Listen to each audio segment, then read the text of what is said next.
friends, welcome to your amazing platform BioDC with Divakar sir. Today we will learn about kingdoms यानी जगत। दोस्तों, जितने भी जीव जंतु एवं पेड़ पौधे का अध्ययन तभी आसान होगा जब हम उसे सही ढंग से एक सिस्टमैटिक वे में रखेंगे। यही काम दोस्तों टैक्सोनॉमी करता है। इसमें सबसे ऊंचा स्तर किंगडम का होता है।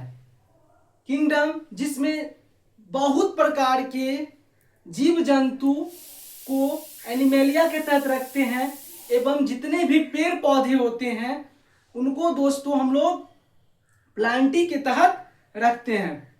जैसे जैसे टैक्सोनॉमिक कैटेगरी में स्पीसीज टू किंगडम की ओर बढ़ते हैं वैसे वैसे जीवों के बीच समानताएं कम और विविधताएं अधिक हो जाती है।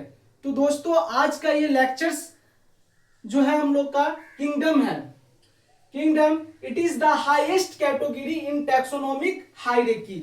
ये सबसे हाईएस्ट टैक्सोनॉमिक कैटेगरी में ये टॉप मोस्ट पे होता है दोस्तों। इसका स्थान एकदम टॉप मोस्ट पे होता है। तो जब हम जीवों का वर्गीकरण करते हैं तो सबसे निचला स्तर जो होता है दोस्तों वो स्पीसीज और सबसे जो ऊपर का जो स्तर होता है वो किंगडम ही होता है। तो kingdom is the highest category of taxonomic hierarchy. It is a group of phyla और divisions which have certain basic common characteristics। यह कई फाइला और डिविजन्स का समूह होता है जिनमें कुछ बुनियादी समानताएं विशेषता होती है। जैसे किंगडम एनिमेलिया के तहत इसके अंदर जितने भी जानवर होंगे वो एक फाइला के तहत आते हैं। जैसे कोरडाटा, आर्थ्रोपोडा, मोलस्का एक्सेट्रा। इसके अलावा जितने भी प्लांट्स जो होते हैं, पेड़ पौधे होते हैं, अलग अलग जो डिविजन्स में आते हैं उन्हें हम लोग किंगडम प्लांटी के तहत रखते हैं। तो याद रखिएगा, कुछ हम लोग बहुत सारे जो जैसे मान लीजिए कि फाइला में जो रखते हैं, कुछ संघ में जो रखते हैं उस संघ में जैसे हो गया कोरडाटा हो गया दोस्तों। कोरडाटा वैसे समूह को कहते हैं जो जिसके पास बैकबोन होते हैं, उसमें हम लोग भी आ जाते हैं। इसके अलावा मछली, पक्षी ये सभी कोरडाटा फाइलम में आ जाते हैं।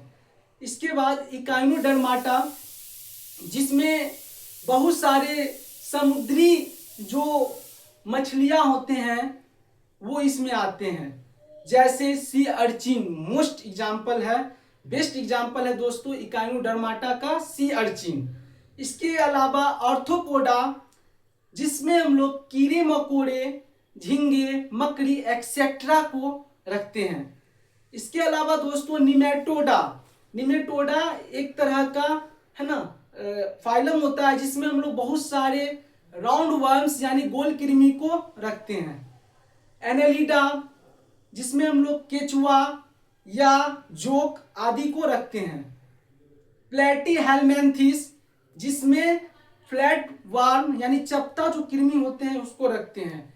फिर निडेरिया होता है जिसमें बहुत तरह के जॉली फिश होते हैं, हाइड्रा होते हैं। ये सभी एक फाइला के तहत हम लोग रखते हैं। और लास्ट है दोस्तों पोरीफेरा जिसमें हम लोग बहुत सारे स्पॉन्जेस को पोरीफेरा फाइला के तहत रखते हैं। तो ये कुछ एग्जाम्पल्स बताए हैं जो इसके तहत रखा जाता है। Animals present in all phyla lack cell wall and chlorophyll are placed in the kingdom Animalia. दोस्तों, सभी संघों में पाए जाने वाले जानवरों में सेल वॉल और क्लोरोफिल क्या होंगे? एब्सेंट होंगे यानी नहीं पाए जाते हैं।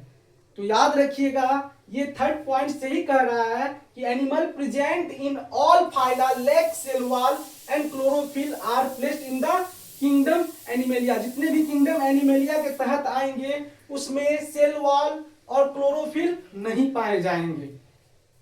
So now we can recall the basis of arrangement of organism in taxonomic hierarchy. तो अब हम याद रख सकते हैं दोस्तों कि टैक्सोनोमिक हायरार्की में जीवों को किस आधार पर वर्गीकृत या व्यवस्थित किया जाता है।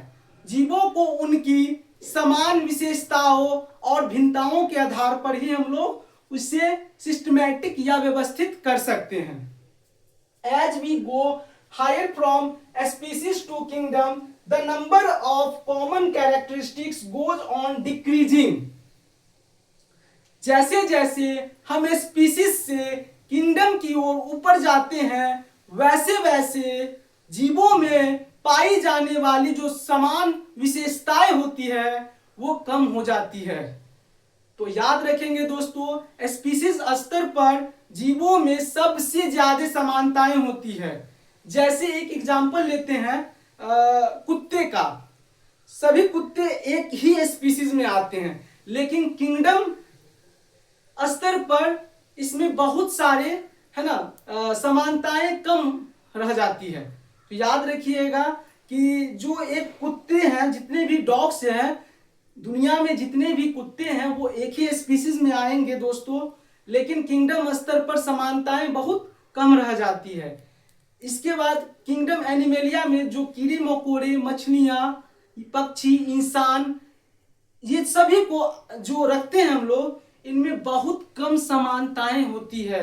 आसान शब्दों में कहा जाए दोस्तों स्पीसीज मतलब करीबी रिश्तेदारों का परिवार, और किंगडम मतलब पूरा गांव जहां अलग अलग लोग रहते हैं लेकिन सब ह्यूमन बींग्स कहलाते हैं। तो ये याद रखिएगा दोस्तों कि जो किंगडम होते हैं हमें यह सिखाते हैं कि प्रकृति के हर जीव को अपनी एक अलग पहचान होती है। यह वर्गीकरण न केवल हमें जीवों को समझने में मदद करती है बल्कि हमें यह भी याद दिलाता है कि हम सब एक विशाल बायोलॉजिकल फैमिली का हिस्सा होते हैं। दोस्तों आशा करते हैं कि आज का ये लेक्चर्स आप लोग को समझ में आ गया होगा।